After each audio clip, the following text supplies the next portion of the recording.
Mayor conductor തർക്കത്തിൽ സച്ചിൻ ദേവ് ബസ്സിൽ കയറിയിട്ടേയില്ലെന്നായിരുന്നു cyber സഖാക്കൾ വിശദീകരിച്ചിരുന്നത്. ആ മെമ്മറി കാർഡ് മോഷ്ടിച്ചത് യദു ആയിരിക്കാമെന്ന് പോലും പറഞ്ഞുവെച്ചു. സച്ചിൻ ദേവ് ബസ്സിൽ കയറിയില്ലെന്ന് തെളിഞ്ഞാൽ യദു പ്രതിരോധത്തിലാകുമെന്നും അതുകൊണ്ടാണ് മെമ്മറി കാർഡ് നഷ്ടമായതെന്നും സൈബർ സഖാക്കൾ പറഞ്ഞുവെച്ചു. എന്നാൽ ഡിവൈഎഫ്ഐയുടെ ഇന്ത്യയിലെ ഏറ്റവും പ്രധാനപ്പെട്ട നേതാവ് തന്നെ ഈ വാദത്തെ തള്ളുകയാണ്. എ റഹീം CPMന്റെ രാജ്യസഭാ അംഗം കൂടിയാണ്.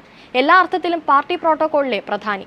അങ്ങനെയൊരു നേതാവാണ് സച്ചിൻ ദേവ് ബസ്സിൽ കയറിയെന്ന് പറയുന്നത്. ഡ്രൈവറെ ഭാര്യ തടഞ്ഞിടുമ്പോൾ ബസ്സിൽ MLA കയറിയത് ടിക്കറ്റ് എടുക്കാനാണെന്നും റഹീം വിശദീകരിച്ചു. ഇതോടെ ബസ്സിനുള്ളിലെ CCTVയിലെ മെമ്മറി കാർഡ് മോഷണത്തിൽ ദുരൂഹത കൂടുകയാണ്. ആ CCTV ദൃശ്യങ്ങൾ ഉണ്ടായിരുന്നുവെങ്കിൽ സച്ചിൻ ദേവിന്റെ ബസ്സിനുള്ളിലെ ആവശ്യം എന്തായിരുന്നുവെന്ന് വ്യക്തമാകുമായിരുന്നു. ടിക്കറ്റ് ചോദിച്ചതാണോ യാത്രക്കാരെ ഇറക്കിവിട്ടതാണോ എന്നും തെളിയുമായിരുന്നു. MLAയുടെ നിരപരാധിത്വം തെളിയിക്കാനുള്ള അവസരമാണ് നഷ്ടമായത്. അതിനിടെയാണ് ഈ ബസ്സിലെ കണ്ടക്ടർക്കും CPM രാജ്യസഭാംഗത്തിനും തമ്മിലുള്ള ബന്ധം സ്ഥിരീകരിക്കപ്പെടുന്നത്. തന്റെ അയൽവാസിയാണ് ഈ കണ്ടക്ടർ എന്ന് റഹീം തന്നെ സമ്മതിക്കുന്നുണ്ട്. ഇതോടെ ആ മെമ്മറി കാർഡ് ഒളിപ്പിച്ചത് യദുവാകാനുള്ള സാധ്യത കുറവാണ്. ബസ്സിലെ മോഷണം ബോധപൂർവം തന്നെയെന്ന ചർച്ചയും ഉയരുന്നുണ്ട്. ഏതായാലും റഹീമിന്റേതായി പുറത്തു വന്നത് മേയറെ പ്രതിരോധത്തിലാക്കും വിധത്തിലുള്ള വെളിപ്പെടുത്തലാണ്. ഇതോടെ കൂടുതൽ ദുരൂഹതകളിലേക്ക് കേസ് നീങ്ങും. യദു കോടതിയിൽ പോയാൽ ഈ വെളിപ്പെടുത്തൽ എല്ലാം വലിയ ചർച്ചയാകും. അതിനിടെ ബസ്സിലെ യാത്രക്കാരിൽ നിന്നും സച്ചിൻ ദേവിന് അനുകൂല മൊഴിയെടുക്കാനും ശ്രമം സജീവമാണ്.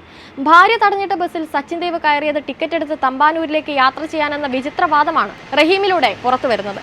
നേരത്തെ ബസ്സിന് കുറുകെ കാറിട്ടില്ലെന്ന് മേയർ പരസ്യമായി പറഞ്ഞിരുന്നു. തൊട്ടു പിന്നാലെ ബസ്സിനെ തടയും വിധം കാറിട്ട ചിത്രവും പുറത്തുവന്നു.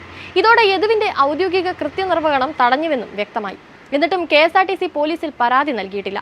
ഇതിനെല്ലാം കാരണം രാഷ്ട്രീയ സ്വാധീനമാണ്. മെമ്മറി കാർഡും CCTVയും എല്ലാം ഒളിപ്പിക്കാനും ശ്രമിച്ചു.